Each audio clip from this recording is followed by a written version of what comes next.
8 के सभी विद्यार्थी चाहते हैं कि इस बार 90 पार करें, तो इस चैनल के साथ जुड़िए, क्योंकि इस चैनल पर आप सभी को कक्षा 8 की वार्षिक परीक्षा के लिए हर एक विषय की तैयारी करवाई जा रही है, ताकि आप सभी अच्छे से अच्छे अंक स्कोर कर सकें। तो इसी बीच आपको सेट पेपर दिए जा रहे हैं ताकि आप सभी 90 पार कर सकें।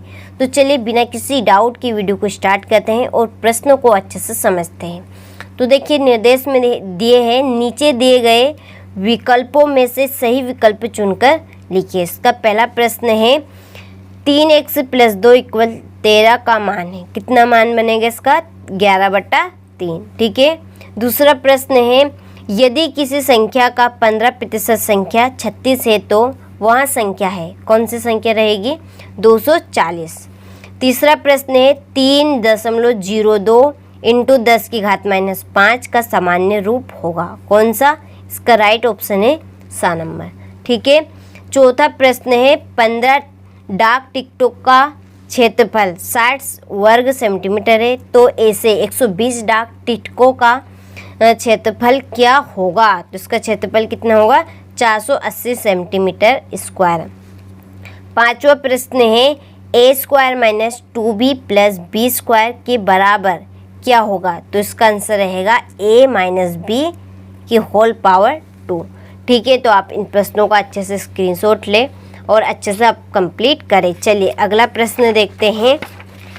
क्वेश्चन नंबर 6 है समांतर चतुर्भुज के आसन कोण डेडेडेस होते हैं, कैसे? समपूरक। 7वां प्रश्न 5 या 6 अंकों वाली संख्या के वर्गमूल में अंकों की संख्या डेडेडेस होगी, कितनी होगी? तो इसकी संख्या होगी आपकी 3। ठीक है। 8वां प्रश्न -5 की घात -4 × -5 की घात 2 का मान डेडेडेस होगा। ठीक है। इसमें घात जुड़े घटती है, तो -4 में से 2 जाएंगे, कितने बचेंगे? -2। ठीक है।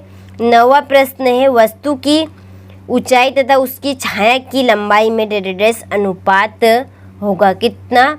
प्रत्यक्ष अनुपात होगा। ठीक है। इसका आएगा प्रत्यक्ष।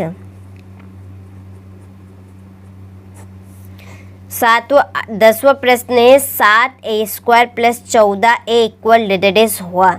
इसका आंसर रहेगा आपका 7a ब्रैकेट में a + 1। ये कैसा आया? देखिए इसमें से 7a कॉमन निकलेगा। ठीक है। तो यहाँ से 7a कॉमन निकला, यहाँ से भी 7a कॉमन निकलेगा, तो 7a कॉमन निकल गया। बचा के अंदर a बचा यहाँ पे, यहाँ से 14 में से निकल गए तो 7 दूनी 14। ठीक है। तो 1 बचा, तो ये आंसर रहेगा इसका। ठीक है। तो स्क्रीनशॉट लो और अच्छे से आप कंप्लीट करें। इसके बाद में हमारा अगला प्रश्न संख्या, ये दी गई संख्या इसका मानक रूप लिखिए। ठीक है। इस संख्या का हमें मानक रूप लिखना है। 12वां प्रश्न बिंदु 3, 5 को ग्राफ पेपर पर बनाइए, क्या यह वही बिंदु है जो 5, 3 को दर्शाता है? ठीक है। एक 7/2 मीटर लंबाई वाले कपड़े में से 5/3 मीटर कपड़ा काटने पर कितना कपड़ा शेष रहेगा?